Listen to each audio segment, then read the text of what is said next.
Hi, I'm Joanne McCall, founder of McCall Media Group, and in this video I'm going to share with you how important it is and the key to becoming a media darling in this day and age.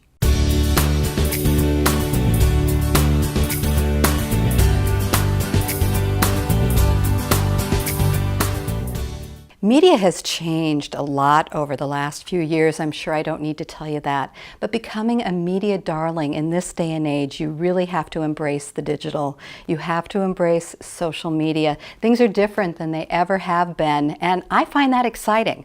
So to become a media darling, you really want to pay attention. What's going on in media? What are the trends? What should you be doing now? What can you address at this point in time? What would they find interesting about you and your message? And then get it out there everywhere through your own networks and then through media, top-tier media, or what I call earned media. And earned media is when you have to jump through a few hoops to actually get the coverage. The key to becoming a media darling today is to really understand the way media has changed in the last few years and to keep on top of how it continues to change.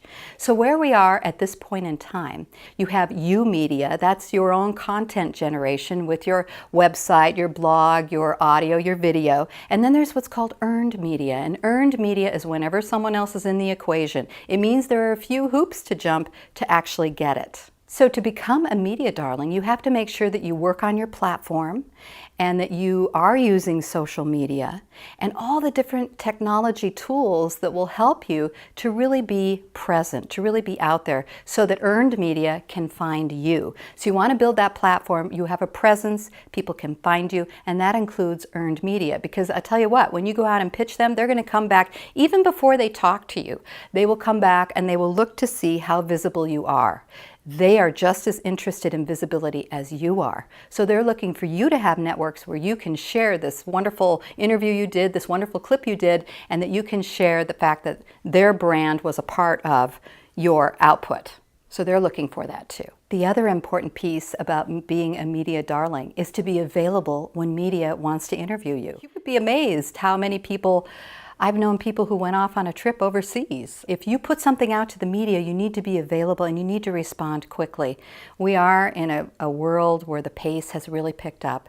And I'll tell you what, I've done stories with the Wall Street Journal where I was after them for 6 months. They came to me, wanted to talk to my client within the next 5 minutes. And I had to be able to reach him, and then he had to respond within those few minutes, or she was going to go off to someone else, because there are plenty of people who want to do an interview with the Wall Street Journal. So you need to be available when media comes looking for you. That's how you become a media darling. Now, if this video was helpful to you, I'd like to get to know you better, and a great first step, I invite you to take my How Media Savvy Are You assessment.